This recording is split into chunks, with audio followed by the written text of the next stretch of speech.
pause for thought and join in the barking with Darren Rowe on the Mindful Dog. I'm very lucky today to get an amazing vet called Charley Quinn on the radio. She's from Vetora in Cambridge, and she's going to be here to answer a lot of questions about what the effects of the COVID-19 would be on our dogs and how we can manage those risks and everything around that. Good morning, Charley. How are you today? Good morning. Yeah, I'm good, thank you. Good. Great to have you on the podcast. I'm really quite excited about getting such a famous vet on my podcast already. World famous vet. That's right. Yeah. So you've got your own radio show? Oh, really? News to me. Well, I've heard you on the radio on Magic Talk on Sunday morning, so right. Well done. Yeah. And how's that going? Oh, it's been fun. It's a new challenge for me, but I love a challenge, and I think it's great. Yeah, to open up some conversations with DJs and stuff, with the wider public. Certainly, there's been some great feedback from the public on that one. So well done for that. And so tell me a little bit about yourself, then, Charley. How did, because I always dreamt of being a vet many years ago, and then I realised how much work was involved, and that kind of just went to the to the side there. But when did you know you wanted to be a vet? My parents would tell you that it started very young. So I used to ride horses when I was a lot younger, and instead of reading normal books, I would be reading books about the diseases that horses would get. So learning about common ailments of horses. So I guess that was the first sign that I had some interest in how things go wrong in animals. And then going through high school, I became more and more set on becoming a vet, started seeing practice at veterinary clinics, and I came from quite a rural background in the UK, so I was able to get some time helping milking cows and just getting some hands-on animal experience, and it kind of developed from there. So I was pretty young when I wanted to. Whereabouts in the UK was that? In Warwickshire, near Stratford-on-Avon, Shakespeare country. Shakespeare land, yeah. Takes me back. Yeah. One of my best friends was from Leamington Spa, so I know the area quite well. Very close, very close. Yeah. Okay. And would you say you're more of a from that rural background? Are you more of a large animal specialist or a small one? Well, no, very much small now. But when I was at vet school, I definitely thought I was going to be going into the farm animal side of things. So in our final year, you could choose a project as an elective, and I did that in farm animal, production animal, they call it over here. But when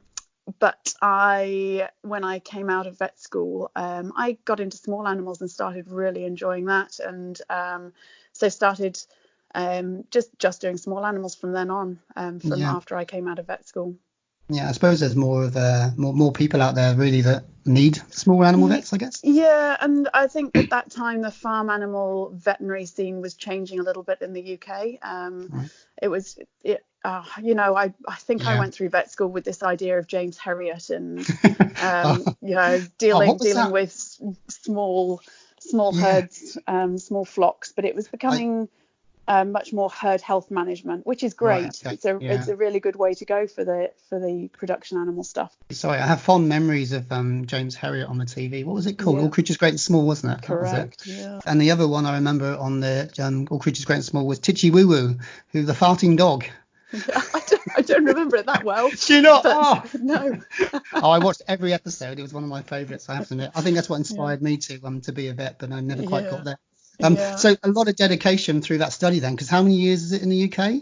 Well, it's a 5-year course, but at the university that I went to, it's you have a compulsory 6th year where you specialise in some area. So you do a science degree. You get a Bachelor of Science after your 3 years, and then you go on to do your clinical training after that. So I did it over 6 years. Yeah. So what advice would you have for if we've got any young listeners out there who are thinking, oh, maybe I could be a vet, I could help animals. What advice would you give them? Sorry, be on the spot there. Oh, that is quite a tricky one. Advice for young aspiring people. I think find if it's your fit. I think that would be my thing. Go if you really discover that it's the thing that's going to fit with your personality and your desires for life, then really you go for it. But it's tricky career. It's not, it's not straightforward. We deal with a lot of emotions. We have to deal with the money financial side of things, as well as, some days can be very mundane, and you can and then other days you can be stretched beyond where you feel you're in your comfort zone, and both of those things, going from one to the extreme to the other are quite tricky. Okay.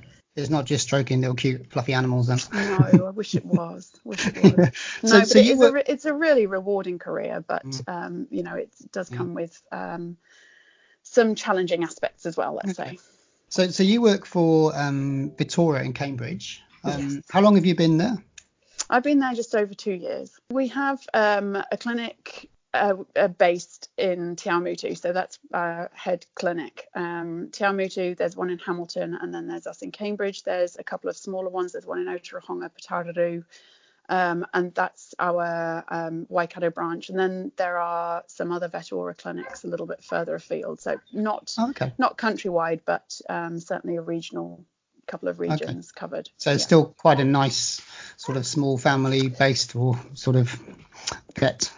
Yeah, it's kind of got the best of both worlds, because we're good, close-knit small teams, but we have got lots of expertise around throughout the different clinics, some with special interests in orthopedic surgery, some vets with special interests in emergency clinical practice and things. So we, if we've got a lot of support from other people, so it's really great. Awesome. So I've had quite a lot of questions from different clients of the behavioural work. Are you okay to answer a couple of those? I'll give it my best. Sure. Yep, let's go for that. So I'll read them as they go. So this is really around the whole coronavirus thing. And obviously, because now in New Zealand we're in lockdown, people are getting a little bit worried about whether they can still get the same veterinary care that they've been used to from places like Victoria. So one of the questions was, if there's an emergency with my dog, am I still able to visit the vets? Yeah, absolutely. So the vets are classed as essential service. So that means that we do have permission to be open during this lockdown period. We've had to put a lot of precautions into place. So you'll find that most vet clinics have split up into teams, so that there's no crossover between those teams, and they're coming in on set days, so that if one team goes down, for example, say someone gets sick or does get diagnosed with COVID-19, then the other team is still there. So we are still open and definitely able to see emergencies. I would say call ahead though, because the vet might be able to help you over the phone a little bit. It depends very much on what the emergency is. So is that kind of like triaging? Yeah, exactly. So the nurse might speak to you first and decide, actually that's something that can wait, or no, that's something that we really need a vet to have a look at. We're still getting phone calls about flea treatments and wormers, and that's, people want to maintain their animals' welfare during this time, and that's absolutely fine, but that's something the nurse can deal with. But if it's something that he would like the vet to speak to them about, then they can pass it on to the vet. Sometimes we can even get photos sent through, or a video. And then if it's an emergency, of course any vet will be able to see them. And are you still doing house calls now for larger animals and stuff? It's a tricky area. Our farm animal vet is still going out to some urgent calls. But having to take special precautions, and we're just trying to limit that, because every time you increase the contact between the vet and someone in the public, you're increasing the risk of spreading COVID-19. So we're just trying to reduce that contact time. But again, phoning ahead and talking to the vet and making a plan is the best thing to do. Sounds fantastic. Great advice there. One other one then. Can we bring puppies in for the vaccinations? Because obviously, we're about to get some puppies in the next couple of weeks, and they're going to need vaccinations. Oh, well, hopefully we can get them. Lockdown, I'm not quite sure. But obviously some people have just got puppies before the lockdown, and they're going to need their vaccinations. And obviously that's quite important. Yeah, it is. So different clinics may be taking slightly different direction on this.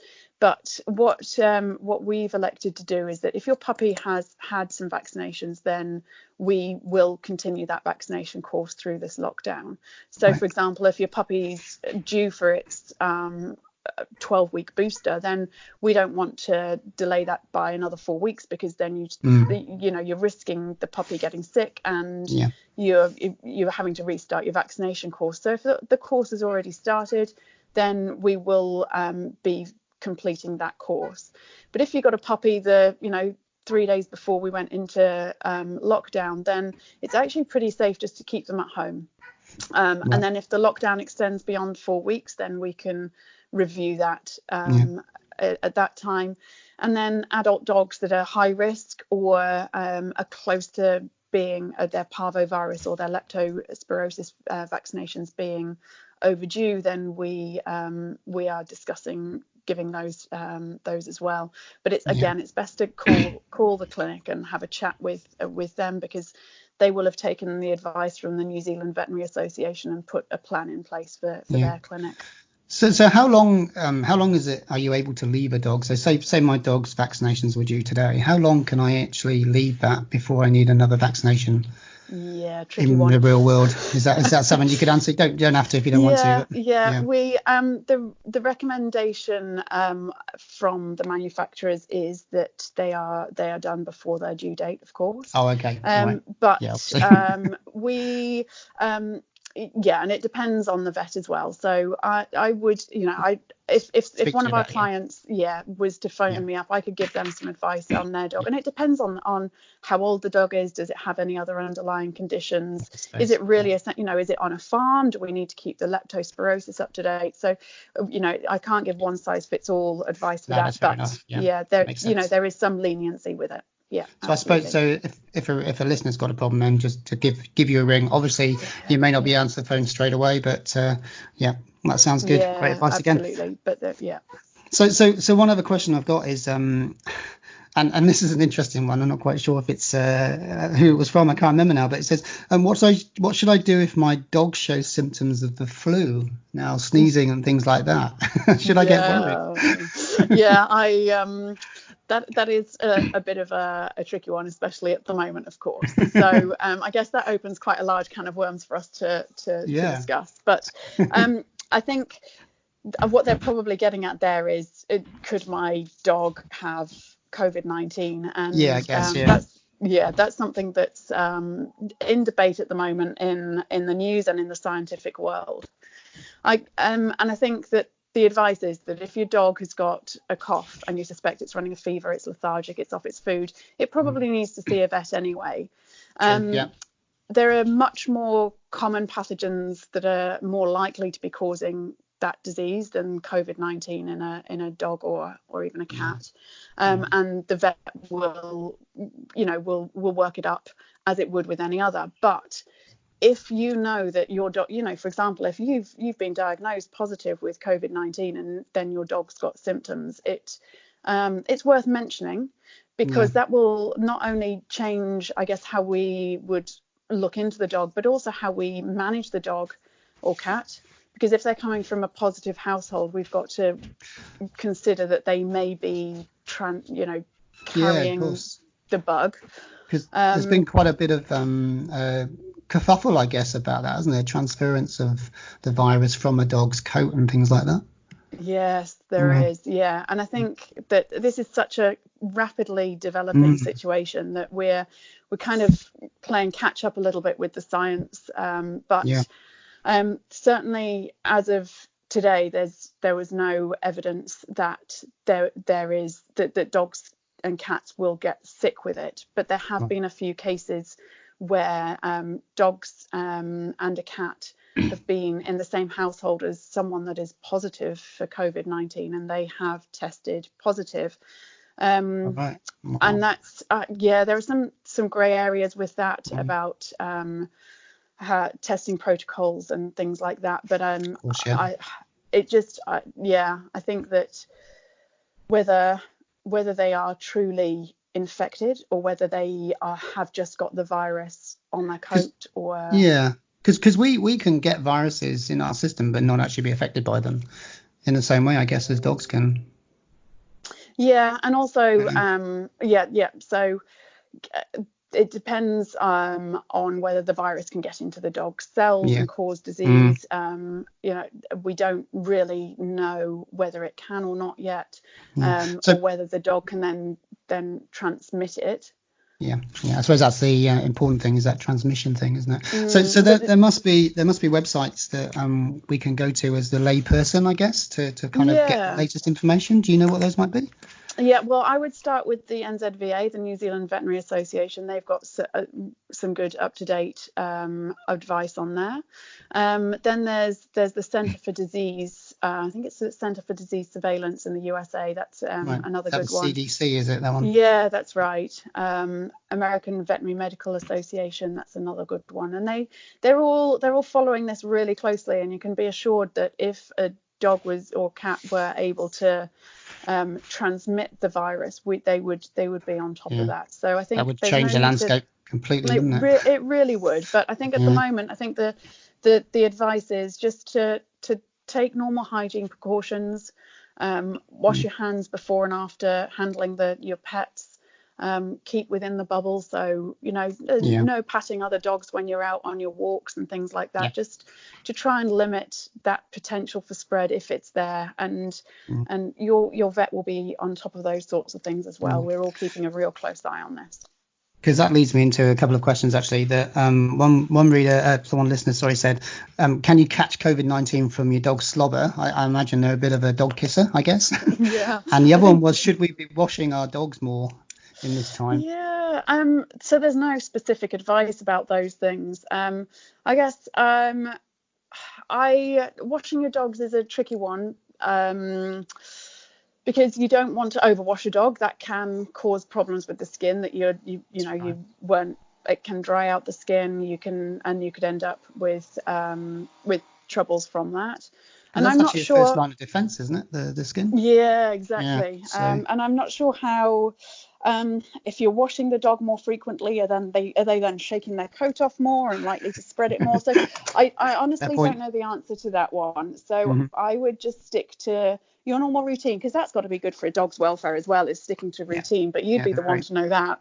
They're very habitual, aren't they? And you should be change things too much. So I think stick to the normal routine. If you wash them once a week, keep going with that. But our dog wash is closed, and I think that a lot of all the dog washes probably will be closed, just to try and reduce that chance of spread and the chance of people interacting. If this virus can last on metal, it can last on dogs' coats, then I think probably just to stick to washing at home and maybe just normal frequency. As for the slobber, certainly the dog in Hong Kong, they did find some, the one where they did test the RNA and sequence it and found that it was very similar to the owner's RNA. There was some in the nose, and I think that I don't think be over sensitive about it. If they, dogs slobber, just wash and get on with it. But I wouldn't be increasing the chance by allowing kisses and things. No, that's probably not a good thing anyway. I think the take home message really is just that cleanliness, isn't it? And I think we could all learn a little bit of a lesson. I don't think everybody's perfect when it comes to the cleaning around dogs.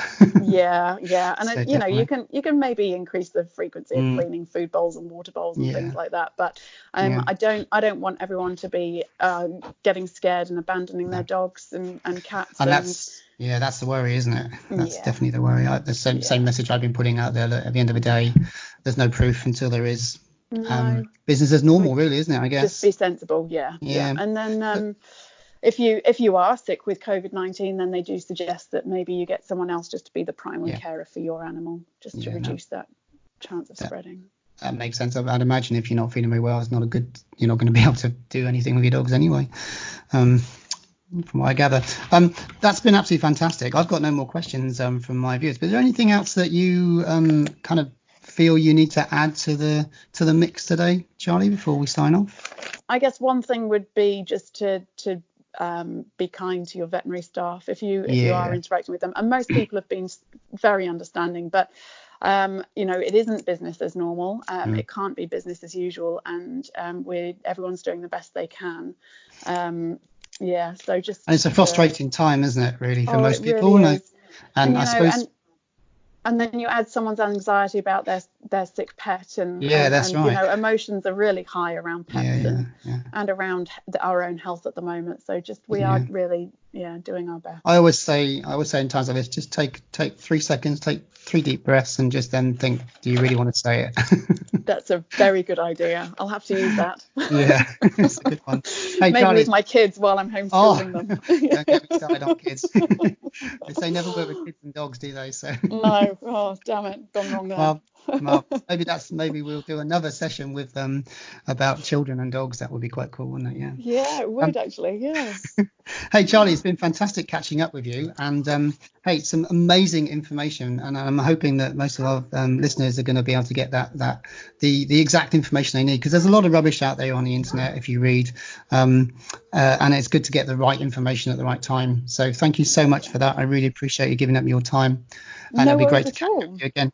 Hey, before we go on, when can we catch you again on the radio? Oh, is that the 26th of April, I think? 26th of April. What time is that? 9 o'clock. 9 o'clock for the morning cafe. Yep. Well, I'll certainly be catching up with you and tuning in. And if you're in the Waikato, guys, it's 100.2 FM, and you can hear the amazing, world-renowned Charley Quinn from Vetora in Cambridge. They do know you're joking, right? Oh, I hope so. No, of course you're not. They do. Yeah, all right. Wonderful. Well, thanks, Charley. Thanks for having me on, Darren. Cheers. I'd like to thank Charley Quinn for coming on the show again. It's great to have that professional knowledge and experience when you need it. One of the most important things in a time of crisis like we are at the moment in lockdown is that you get your information from the right sources. And Charley mentioned a couple of websites. One of the most important ones, because it's New Zealand specific, I guess, is the New Zealand Veterinary Association, and that's nzva.org.nz. If you need to know any of the latest news, please go there. You know it's going to be New Zealand specific, so you know it's going to be appropriate for you and your pets. I hope you've enjoyed this episode, and it'll be great if you can join us again next time. Until then, be safe with your dogs and cats, and remember, stay in your bubble. You've been listening to Darren Rowe on the Mindful Dog, giving our canine friends a voice throughout the world. To find out more about what we do, visit our website at www.mindfulnessfordogs.com.